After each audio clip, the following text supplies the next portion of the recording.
नमस्कार, मैं कैरी आपका कोड माइंड में स्वागत करता हूं। तो दोस्तों, आज हम बात करने जा रहे हैं कि फॉर एग्ज़ाम्पल आप आईटी इंडस्ट्री के अंदर जॉब करना चाहते हैं लेकिन आपको कोडिंग की नॉलेज नहीं है, राइट। मैं आज आपके साथ कुछ ऐसी पोजीशन शेयर करूंगा जहां पे आप कोडिंग की नॉलेज ना होते हुए भी आईटी इंडस्ट्री के अंदर जॉब कर सकते हैं, राइट। सो ये ज़रूरी नहीं है कि आपको कोडिंग की नॉलेज होनी ही चाहिए तभी आप आईटी इंडस्ट्री के अंदर जा सकते हो। अगर आपको थोड़ी बहुत भी इंफॉर्मेशन है कोडिंग के बारे में, राइट, कोडिंग करनी नहीं है, जस्ट थोड़ी बहुत नॉलेज होनी चाहिए या फिर पता होना चाहिए कि ये लैंग्वेज क्या है या कि इस लैंग्वेज में कौन सा सॉफ्टवेयर बनता है, तो आप आईटी इंडस्ट्री के अंदर बड़ा इजीली जा सकते हो, राइट। हम कुछ ऐसे आज प्रोफाइल के बारे में बात कर रहे हैं जिसमें आप बड़ा इजीली आईटी इंडस्ट्री के अंदर जा सकते हो, राइट। सो पहला बात करते हैं user interface designer, right.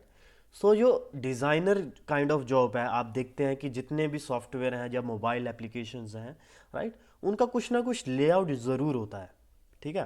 Website कहाँ पे हेडर्स होंगे, यहाँ पे कंपनी का लोगो होगा, यहाँ पे होम, यहाँ पे services, about us, contact us, ऐसे बटन्स होंगे। और मोबाइल के अंदर भी कैसे, कौन सी स्क्रीन खुलेगी, डिफ़ॉल्ट पेज कौन सा होगा, और कैसे ये एप्लीकेशन के पेजेस काम करेंगे, किस पेज पे क्या कौन सा पेज आएगा, तो वो सारा एक लेआउट सेट होता है। तो उसके लिए एक डिज़ाइनर की ज़रूरत पड़ती है जो कि फोटोशॉप या इलस्ट्रेटर वगैरह टूल्स यूज़ करके उसके अंदर वो उन पेजेस को पहले डिज़ाइन करता है, ठीक है। बाद में फिर HTML या फिर जो प्रोग्रामर है जिसको थोड़ी बहुत HTML की नॉलेज है, वो फिर उस लेआउट को HTML के थ्रू बनाता है वेबसाइट के अंदर। तो उससे पहले हमें एक यूज़र इंटरफेस डिज़ाइनर की ज़रूरत पड़ती है, राइट। छोटी कंपनीज में क्या होता है कि भाई जो वेब डिज़ाइनर है जो कि HTML की कोड करता है, वही फोटोशॉप के अंदर जो है इसको बना भी लेता है। लेकिन जो बड़ी कंपनी होती हैं, अमेज़ोन, गूगल,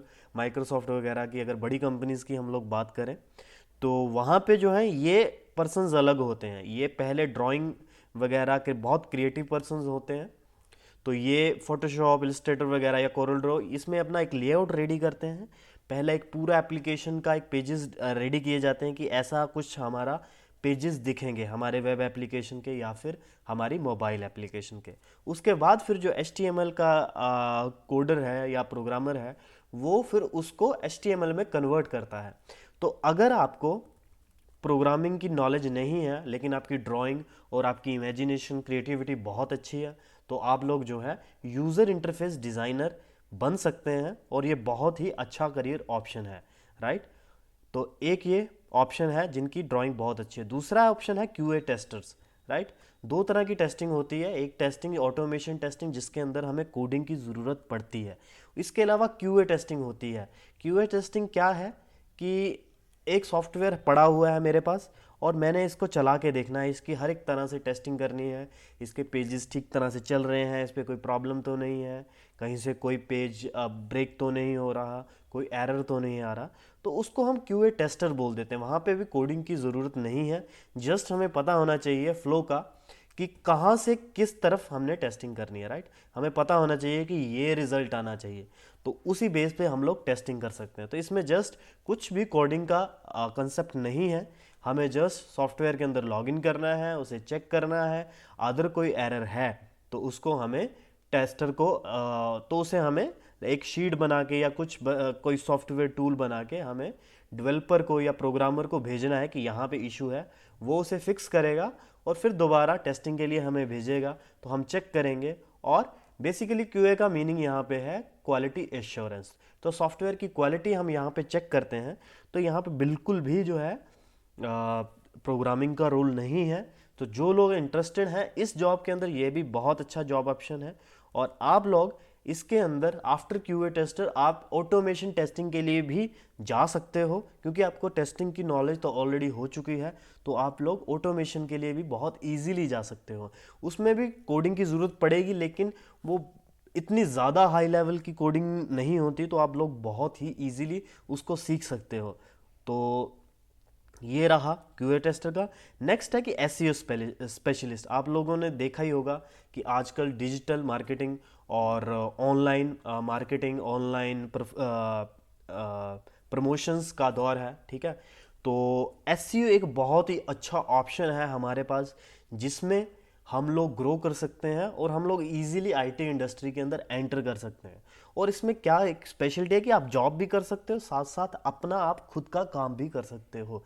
फॉर एग्जाम्पल इसमें करना क्या होता है, इसमें ये बात है कि आप लोगों को सिर्फ और सिर्फ सर्च इंजन की नॉलेज होनी चाहिए, राइट। मोस्टली सबसे बड़ा सर्च इंजन गूगल है, तो हमें गूगल के एल्गोरिथम्स को समझना होता है और कैसे हम लोग अपने वेबसाइट को या कैसे हम अपनी पोस्ट को या अपनी प्रोडक्ट को गूगल में हाई रैंक पे दिखाएं। फॉर एग्जांपल मेरा एक यूट्यूब चैनल है, तो मैं कैसे अपने कीवर्ड या कुछ ऐसी टेक्निक यूज़ करूं एसईओ की, जैसे कि कोई सर्च करे बेस्ट यूट्यूब चैनल तो मेरे चैनल का लिंक पहले नंबर पे आ जाए। तो वो एसईओ का काम होता है, search engine optimisation, right. Search engine को समझना होता है, उसके अकॉर्डिंग अपने प्रोडक्ट को ऑनलाइन डालना होता है। तो उसके लिए आपको सर्च इंजन की नॉलेज होनी चाहिए, एसईओ की टेक्निक होनी चाहिए, ठीक है। तो आपको थोड़ी बहुत नॉलेज ऑनलाइन मिल सकती है, सब कुछ ऑनलाइन अवेलेबल है फ्री में, तो आप लोग सीख सकते हो। तो ये बहुत ही अच्छा जॉब ऑप्शन है, आप लोग इसके अंदर जा सकते हो। और उसके बाद है जो नेक्स्ट ऑप्शन है हमारे पास आता है, वो है डाटा एनालिस्ट। ये एक बहुत ही हाई पेइंग जॉब है और हम लोग आप लोग इजीली इसको कर सकते हैं। और इसके लिए जो स्किल है, बेसिकली क्या है कि आपके पास बहुत सारा डाटा पड़ा हुआ है, तो उसको आपने देखना है और आपने डिसीजन लेना है। फॉर एग्जांपल कि भाई अभी फेस्टिवल सीज़न चल रहा है, तो फेस्टिवल सीज़न में कितना मैंने प्रोडक्ट बनाना है ताकि मैं मैक्सिमम प्रॉफिट कमा सकूं, राइट। तो मुझे पिछले किस सालों का डेटा पड़ा होगा, उस डेटा को मैं देखूंगा, ओके फेस्टिवल सीज़न के अंदर इतनी डिमांड जो है इस प्रोडक्ट की होती है, तो उस बेस पे तो ये सारा काम जो है डेटा एनालिस्ट का है कि बहुत सारे डेटा को एनालाइज करना, उसके बाद कुछ रिपोर्ट्स बनानी या कुछ इस किस्म का काम करना जो कि किसी कंपनी को फर्दर डिसीजन मेकिंग के अंदर हेल्प कर सके, राइट। तो इसके अंदर मैथमेटिक्स अच्छा होना चाहिए, सबसे पहली बात, ठीक है। आपकी एनालिटिक्स स्किल्स बहुत अच्छी होनी चाहिए, राइट। आपको पता होना चाहिए मीन वगैरह सारा आपको प्रॉपरली आना चाहिए। उसके बाद डाटा ऑर्गेनाइज करना बहुत इसके अंदर इम्पॉर्टेंट है कि आपको कौन सा डाटा चाहिए, कौन सा डाटा रिमूव करना है। तो ये सब चीज़ें डाटा एनालिस्ट आप फर्दर पढ़ सकते हैं, या मैं सेपरेट वीडियो भी बना सकता हूँ अगर आप कमेंट करें इसके ऊपर।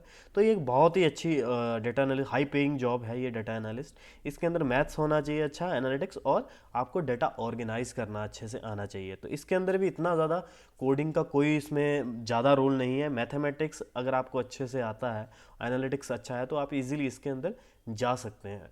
सो नेक्स्ट है सॉफ्टवेयर सेल्स। तो हम लोग हर जानते ही हैं कि सेल्स डिपार्टमेंट हर एक ऑर्गेनाइजेशन के अंदर होता है, हर एक डिपार्टमेंट और हर एक इंडस्ट्री के अंदर होता है, क्योंकि सॉफ्टवेयर एट द एंड आपने सेल भी करना है। सो कुछ ऑनलाइन सेल्स टेक्निक हैं, कुछ फर्दर सेल्स पर्सन भी होते हैं, राइट, कुछ सेल्स मैनेजर्स भी होते हैं। तो सेल्स का एक अलग से डिपार्टमेंट होता है एक आईटी इंडस्ट्री के अंदर, चाहे कोई भी इंडस्ट्री है वो। तो आप लोगों की अगर कम्युनिकेशन स्किल अच्छी है और आपको चीज़ों को अच्छे से बेचना आता है, तो आप लोग सॉफ्टवेयर सेल्स के अंदर भी जा सकते हैं, और इसकी भी बहुत डिमांड है आईटी इंडस्ट्री के अंदर। नेक्स्ट है एचआर। हम लोग सब जानते हैं हर एक कंपनी के अंदर एचआर इंपॉर्टेंट है, राइट। सो अगर आप एक अच्छे आपको सब्जेक्ट की नॉलेज है एचआर की, और आपकी बहुत अच्छी कम्युनिकेशन स्किल है, आप टीम हैंडलिंग कर सकते हो, अच्छे से बात कर सकते हो लोगों के साथ, तो आप एचआर के अंदर भी जा सकते हो। और ये जॉब हाई पेइंग जॉब है और इसके अंदर इतने ज़्यादा टेंशन भी नहीं होती, राइट। और उसके बाद है नॉन टेक्निकल मैनेजर्स, राइट।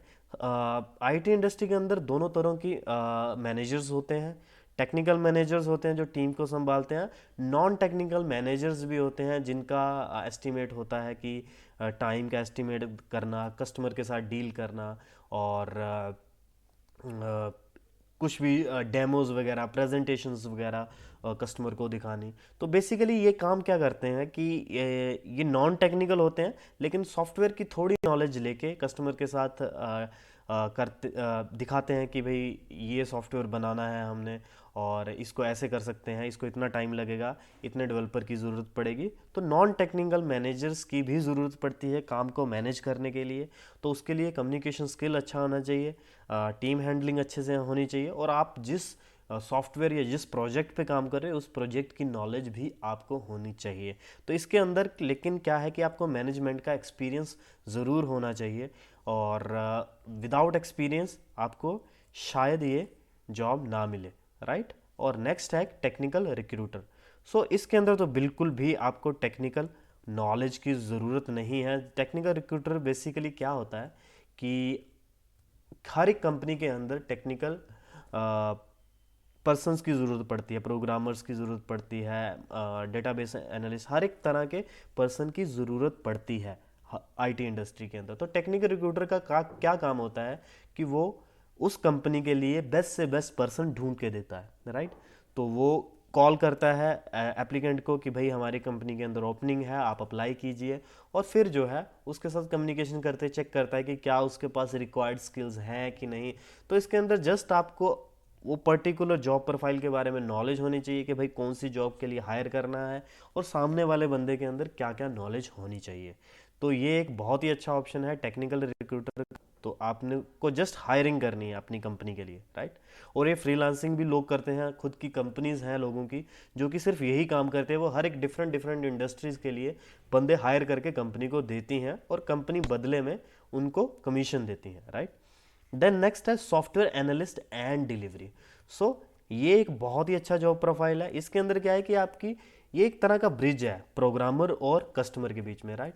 क्योंकि डेवलपर जो है मोस्टली काम करते हैं बैक इंडस्ट्री अपने ऑफिस के अंदर, और जो कस्टमर क्या चाहता है, उसकी किस तरीके की रिक्वायरमेंट है, इसको समझने के लिए एनालिस्ट और जो डिलीवरी की रिस्पॉन्सिबिलिटी जिन पे होती है वो कस्टमर के साथ डील करते हैं, और क्या उनकी रिक्वायरमेंट है वो लोग कस्टमर से रिक्वायरमेंट लेके प्रोग्रामर को देते हैं, राइट। और प्रोग्रामर जो है फिर बताता है कि क्या एस्टिमेट है, कैसे कर सकते हैं और क्या है।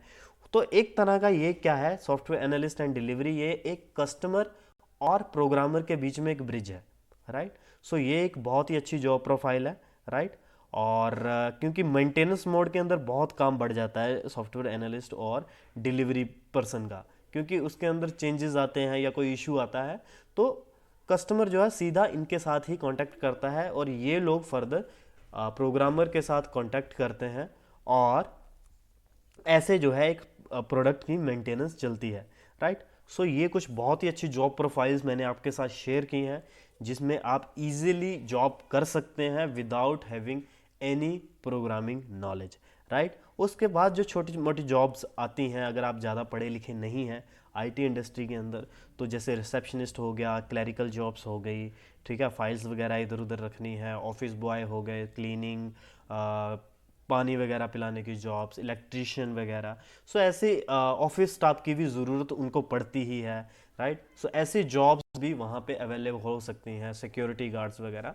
सो हर एक तरह की अदर जो स्टाफ की ज़रूरत बाकी इंडस्ट्रीज़ को पड़ती हैं, आईटी इंडस्ट्री को भी उतनी ही पड़ती हैं। लेकिन जो ऊपर की जॉब मैंने ऑफिस स्टाफ के अलावा है वो नॉन टेक्निकल है और बहुत ही हाई पेइंग जॉब है। और मैं उम्मीद करूँगा कि आप लोग अगर आईटी इंडस्ट्री के अंदर जाना चाहते हैं और आपको कोडिंग के अंदर इंटरेस्ट नहीं है तो ये जॉब ऑप्शन आपके लिए बहुत बेस्ट है। और मैं उम्मीद करता हूँ कि आपको मेरी ये वीडियो बहुत पसंद आई होगी, और काइंडली प्लीज़ मेरे चैनल को सब्सक्राइब कीजिए और लाइक शेयर और कमेंट ज़रूर करिए। अगर आप पर्टिकुलर डोमेन के अंदर या प्रोफाइल की एक कंप्लीट वीडियो चाहते हैं तो मैं आपको पूरी उस प्रोफाइल की कंप्लीट वीडियो डाल सकता हूं, कहां से आप ट्रेनिंग ले सकते हैं उस जॉब प्रोफाइल की वो भी डाल सकता हूं। सो प्लीज़ मेरा चैनल सब्सक्राइब कीजिए ताकि मैं आपको इसी तरह की वीडियो डालता रहूं। Thank you so much, have a very good day.